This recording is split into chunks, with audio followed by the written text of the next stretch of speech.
যাই হোক, পড়াশোনাটা আর তখন পড়াশোনা কি বলবো, পড়াশোনার ঠিক মতো পরিস্থিতিও ছিল না আমাদের, যা অবস্থা হয়েছিল। কমার্শিয়াল ছবির কাজ এসেছিল,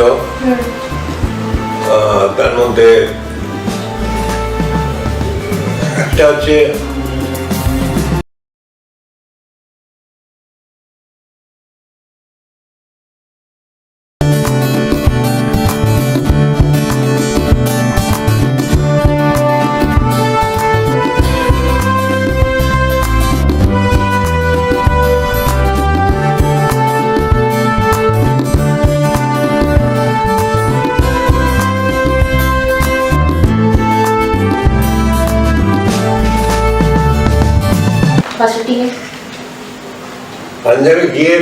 পাঞ্জাবে গেছি ন্যাশনাল ইন্টিগ্রেশন ক্যাম্প করতে, স্কুলে থাকতে ছোটবেলায়, পাটিয়ালা। ওখান থেকে বেস করে আমরা তখন অমৃতসর স্বর্ণ মন্দির দেখেন, ওগুলো সব ঘোরা। তখন সে বৃন্দাবন ওখানে বক্তৃতা দিচ্ছে, সে শুনেছি। আচ্ছা, আপনি আর অনুরাধা ম্যাডাম একসঙ্গে কোনো সিনেমায় কাজ করেছেন? কোন সিনেমা? করোটি। করোটি? করোটি, এটা পরিচালক অজয় ব্যানার্জি। অজয় ব্যানার্জি। অজয় ব্যানার্জি সত্যজিৎ বাবুরই অনেক ছবিতে কাজ করেছে। এটা কিরকম বিট হয়েছে? মোটামুটি।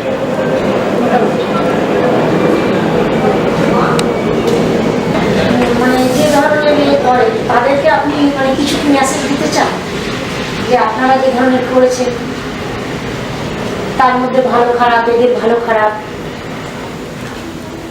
মেসেজ দেওয়ার মতো কিছু যোগ্যতা আমার আছে বলে আমি মনে করি না। তবে হ্যাঁ, একটা রকম এক ধরনের কাজে আটকে থাকা চেয়ে বিভিন্ন সময় কাজের সুযোগ যদি আসে সেগুলো নেওয়া এবং চ্যালেঞ্জ নেওয়া, সেটা ঠিক মতো করতে পারার মতো চ্যালেঞ্জ নেওয়া, মনের জোর নিয়ে থাকা উচিত, করা উচিত।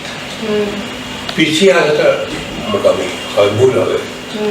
আমার যদি এটা করতে হবে, করে দেখবো কি হয়, কেন করবো না।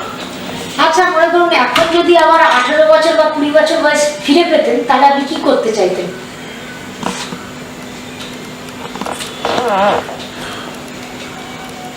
বলতে পারবো না। মানে কোনো ইচ্ছে নেই ওই বয়সটা পেলে এটা করা হয়নি অন্যদিকে? আচ্ছা, আপনি তো টলিউড থেকে বলিউড, হলিউডে কাজ করেছেন, কিন্তু বলিউড মানে বোম্বে কোনো হিন্দি এতে কখনো কাজ করেননি? একটা হিন্দি ছবি করেছিলাম, কিছুটা পুরোটা হয়নি। শাহরুখ খানের সঙ্গে ছিল, কিন্তু শাহরুখ ওটা করতে ডেট দিতে পারেনি, ফলে আমার প্রশংসা হয়েছিল, কিন্তু বাই পার্ট শেষ হয়নি। শেষ হয়নি? কি সিনেমাটার নাম ছিল?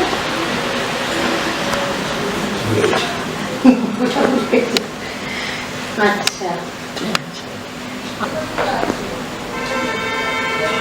কি করবো আর, শরীরটাও ভালো নেই করে।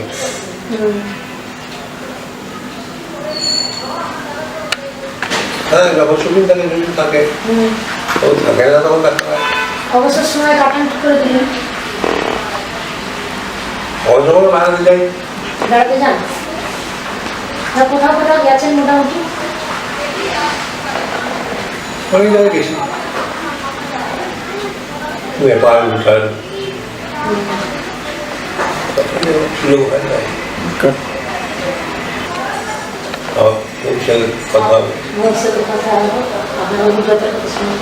খুব ভালো লাগলো। মানে আপনাকে আমরা নিউজ রিডার বা নাট্য ব্যক্তিত্ব হিসেবেই চিন্তা, আপনি যে এত কিছু করেছেন